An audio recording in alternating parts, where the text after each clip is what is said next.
Hello everyone. Hello and welcome, Fred. Just as a warning, you might hear clickety-clackety of dog feet. We might get interrupted by cats like Fred is trying to do right now. We'll see how this goes. This is numerous attempts for me to record this. It's just the way things are going. All right, buddy. I'm gonna have to let you go. Come on. Thank you, bud. So I hope that you enjoyed the last tapping video that I shared. And I'm actually going to start tapping, and you can join me while I'm discussing a little bit about what we're going to do today. So I wrote a couple different intro parts, and none of them were really fitting with this tapping because I wrote this tapping really specifically, originally, very specifically for me. And I've done it a couple times, and I realized that it would be something that would be really helpful for the rest of you in a lot of different ways. So I've modified it and changed it a little bit. And with that, the intro didn't really make sense. So we're just going to get right into it when we start. Again, make sure you've got some water. I'm going to go ahead and take a sip.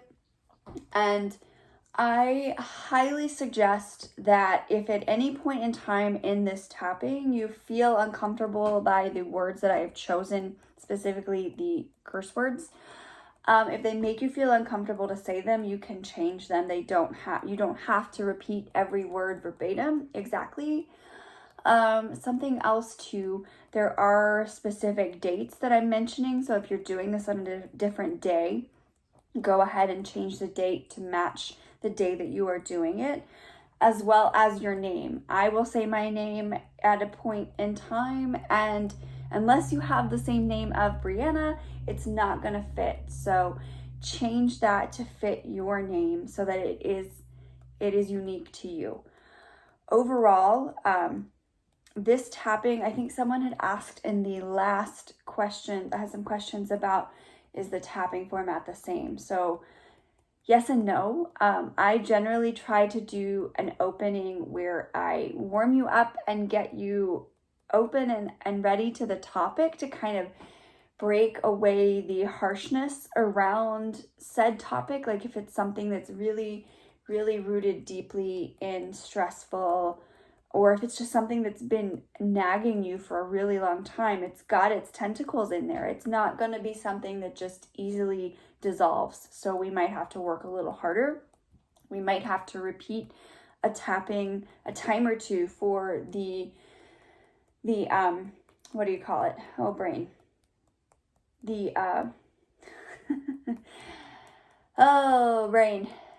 The neuro-linguistic programming to really take effect, because that's really what we're doing with tapping, is reprogramming the brain to have different strategies to negotiating anxiety and pain and physical stressors and eating disorders and all kinds of really tough, difficult topics that may be also something that you might have dealt with or be dealing with in cognitive behavioral therapy, or maybe you've never done that, and this is a really good place to start. But I do highly recommend, if anything is very triggering to you, or if you feel very heavy resistance to anything that I'm saying, I do encourage you to continue to speak it, to say it, because that is you're giving your mind and your body power over these words, over these thoughts. But in the end, if those still continue to trigger you, I do highly encourage you to seek professional assistance, because I am not a licensed clinical therapy practitioner. I do have training in behavioral science and psychology, but it is not to the extent of a trained psychologist, psychiatrist, or counselor. So I'm here to help, but I do not want to overstep my bounds. So with that being said, take a big deep breath in and exhale. Grab a drink of water. So take an inventory of where you're feeling right now. 1 being very low, low energetic, not feeling great, having a really hard time, I'm struggling. 10 being, I feel phenomenal, I feel unstoppable. And I guess it would probably help too if I gave you the topic that we are tapping on. So accepting the now and getting unstuck. So how would you rate yourself on a scale of 1 to 10, feeling that you are stuck in what you are doing, you do not acknowledge or honor the now, you are very much like future oriented, F this, I don't want any part of this. So 1 to 10, if that gives you a better idea, kind of just judging where you are. And we're going to get started on the top of the head. I have been trying to swim upstream. I have been climbing up a slide covered in grease. I just don't know if there is a better way to live. And really, I guess that's okay. I forgive myself for resisting advice from others smarter than me. I just thought in order to be successful, I had to have all the answers already.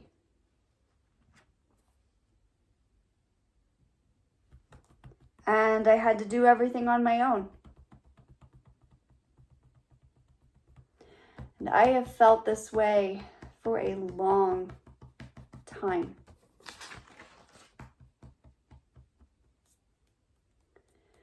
People let me down. Hell, if I'm being honest, I let me down. But in order to heal and grow, I know it's time to get off this merry-go-round of stuckness. It's time to accept that I don't have to have all the answers. I don't have to have all the plans A through double Z accounted for before I take action. Because that's silly. And that goes for my wellness journey, my career, my relationships,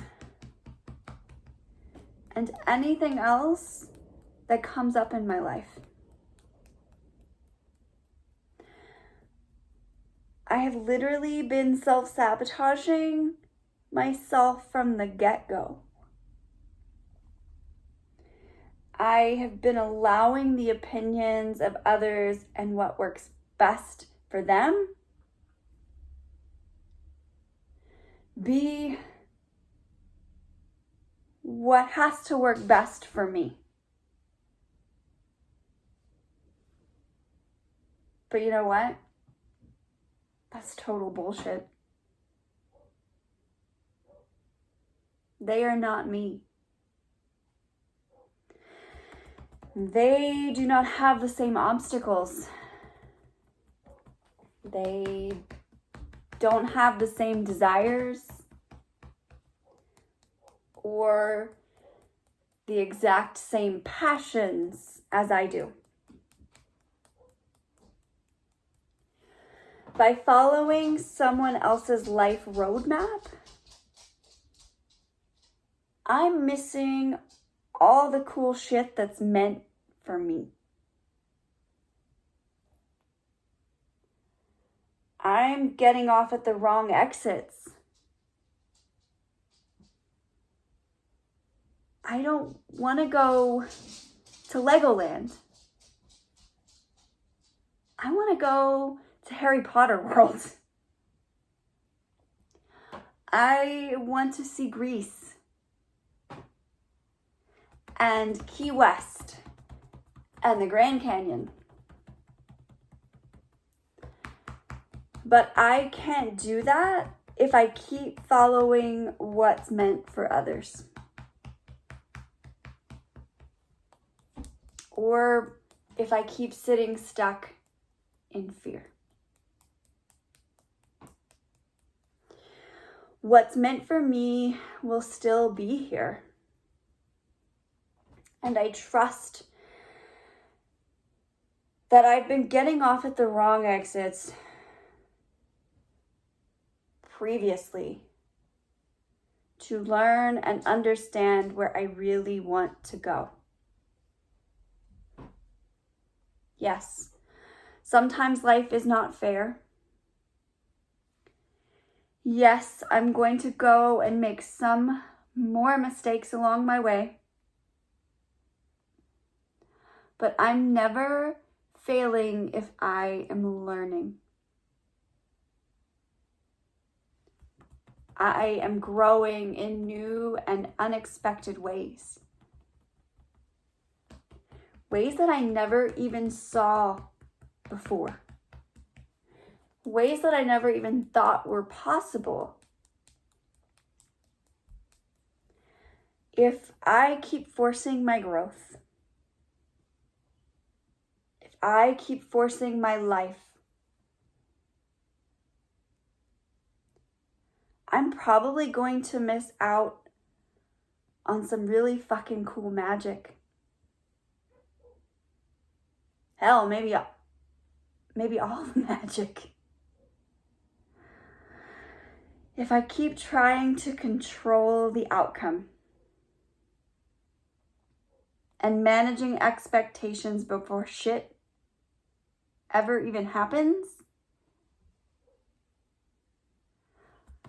I will always be fucking stuck in the same damn place.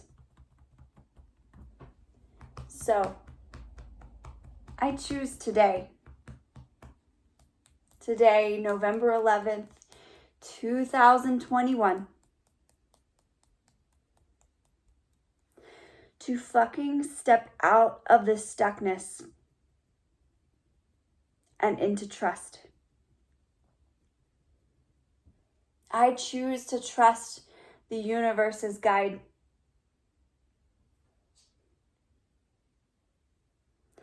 And I deeply and completely love, accept, and forgive myself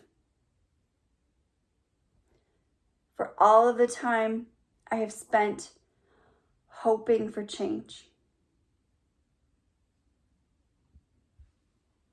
I didn't know it had to come from within.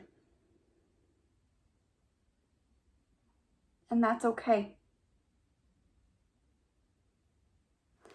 You see, all along, I was trying to use the roadmap of Utah to live my life. And instead, I should have been using the roadmap of Brianna. So it's no wonder I was never getting closer to expanding what was possible, or ever accepting what I needed to do to heal and grow.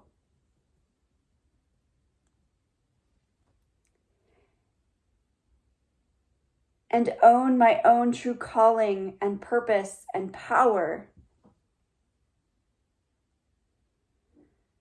I am no longer afraid to be my true, authentic self here and now.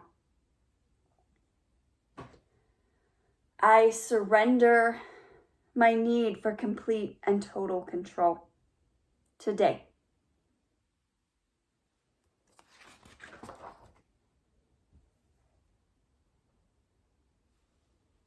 I trust the timing of my life. I accept to just let everything unfold as it should. I surrender the need to force joy or peace or love in my life any longer.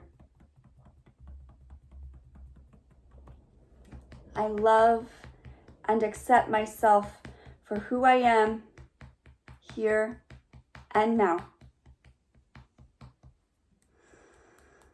And so it is. All right, take a big deep breath in. Hold it. And exhale. How are we feeling? I still get full body tingles. I've done this numerous times, and a lot of this really hits home for me in terms of belief and struggling with thinking I need to do more and not really listening to myself and my own path and thinking that everybody else has it figured out, so I'm just going to go do what they do. And all of those things often lead us to this kind of like spiral of stuckness. And when I wrote this, I was like, I'm done. I'm done feeling stuck. What can I do? So moving out of this topic, something I want to leave you with is, what can you do today to take action to create a life that you want to live? And this might be something that you need to journal on.